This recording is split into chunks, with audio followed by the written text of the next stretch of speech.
आपल्या भारताच्या संविधानात संधीची समानता हा फक्त एक विचार नाही तर आपल्या भारतीय लोकशाहीचा आत्मा आहे। आता संधीची समानता म्हटलं म्हणजे प्रत्येक बाबतीत आणि शिक्षणाच्या बाबतीत सुद्धा, पण वास्तव मात्र आपल्याला वेगळंच चित्र दाखवतं।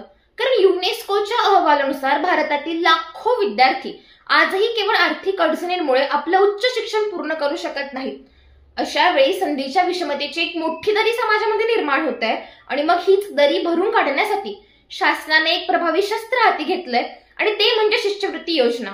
परंतु जर आज सुद्धा याच शस्त्रामुळे बार्टी, सारथी, महाज्योती या संस्थांमधील विद्यार्थ्यांना मोर्चे काढावे लागत असतील, आंदोलनासाठी ठिय्या मांडाव्या लागत असतील, सारथींसारख्या इमारतींजवळ उपोषण करावे लागत असेल, तर नक्कीच शासनाच्या याच शिष्यवृत्ती योजनांच्या अंमलबजावणीचा विचार करण्याची गरज तुम्हा आम्हाला भासू लागते।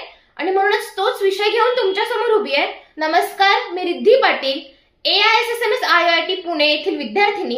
विषय मांडतेय शासनाच्या शिष्यवृत्ती योजना व अंमलबजावणी। शासनाच्या या ज्या काही शिष्यवृत्ती योजना असतात त्या गरीब व होतकरू विद्यार्थ्यांना शिक्षणाचा मार्ग खुला करणारी जीवनरेखा असतात।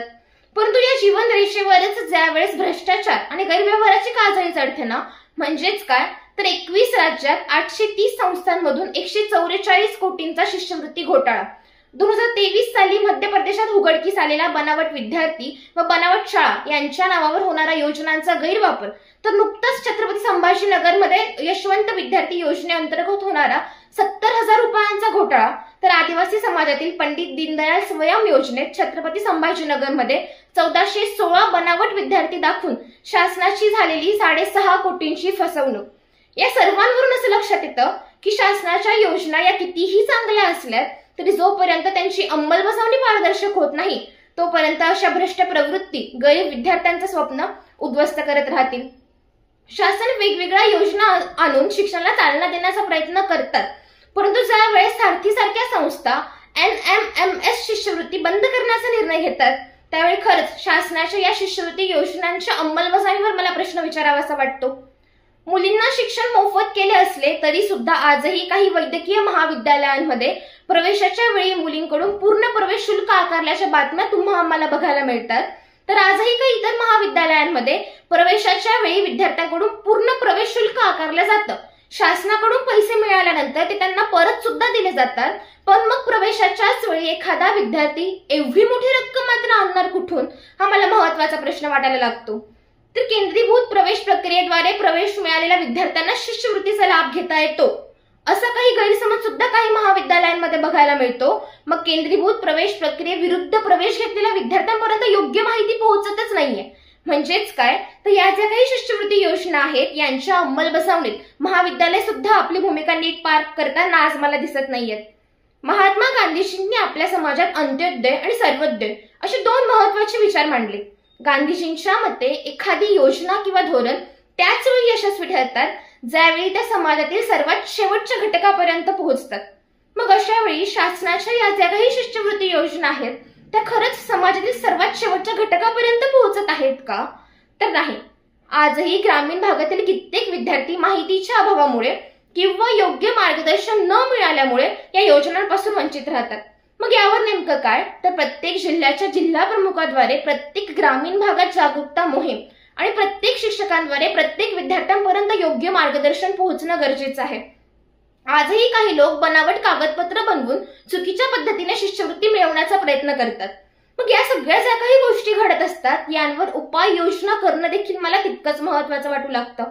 मग नक्की काय तर अर्जाची पडताळणी करताना आधार आधारित बायोमेट्रिक ओळख वापरल्यास बनावट विद्यार्थ्यांची समस्या संपुष्टात येईल। शिष्यवृत्तीची रक्कम महाविद्यालयाच्या खात्यांवर न पाठवता ती थेट विद्यार्थ्यांच्या खात्यावर पाठवण्यात यावी। त्वरित तक्रार निवारण करण्यासाठी एक मजबूत मदत कक्ष तयार केले गेले पाहिजे।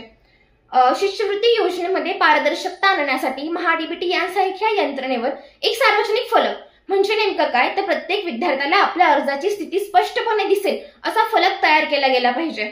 गैरव्यवहार आणि भ्रष्टाचार करणाऱ्यांना मजबूत असा आर्थिक दंड ठोठावला पाहिजे। शिष्यवृत्ती वितरणाच्या संपूर्ण प्रक्रियेची पडताळणी करण्यासाठी एक त्रयस्थ आणि स्वतंत्र समिती नेमली गेली पाहिजे। तिच्याद्वारे वेळोवेळी परीक्षण झालं पाहिजे, तरच या अंतर्गत व्यवहारांना आळा बसेल असं मला वाटतं। मग या सगळ्या गोष्टी बाजूला ठेवल्यात तर मला सांगा की शासनानं विद्यार्थ्यांना शिष्यवृत्ती दिली म्हणजेच त्या विद्यार्थ्याचं शिक्षण घडलं असं होत असतं का? तर याचं उत्तर आपल्या अमर्त्य सेन यांच्या कॅपेबिलिटी अप्रोच या विचारात मिळतं. ते सांगतात की फक्त साधनं देणं पुरेसं नाहीये, तर त्या साधनातून माणसाला आपलं आयुष्य घडवण्यासाठी योग्य असं क्षमता आणि स्वातंत्र्य मिळणं देखील तितकंच महत्वाचं आहे. म्हणजेच काय, तर शासनानं शिष्यवृत्ती दिली म्हणजेच आर्थिक साधनं दिली, परंतु एक चांगलं शिक्षण घडण्यासाठी चांगली शाळा, महाविद्यालय, सामाजिक आधार, वेळ, डिजिटल साधनं या सगळ्या गोष्टी असणं देखील तितकंच महत्वाचं आहे आणि यांवर सुद्धा शासनानं लक्ष केंद्रित करावं असं मला वाटतं.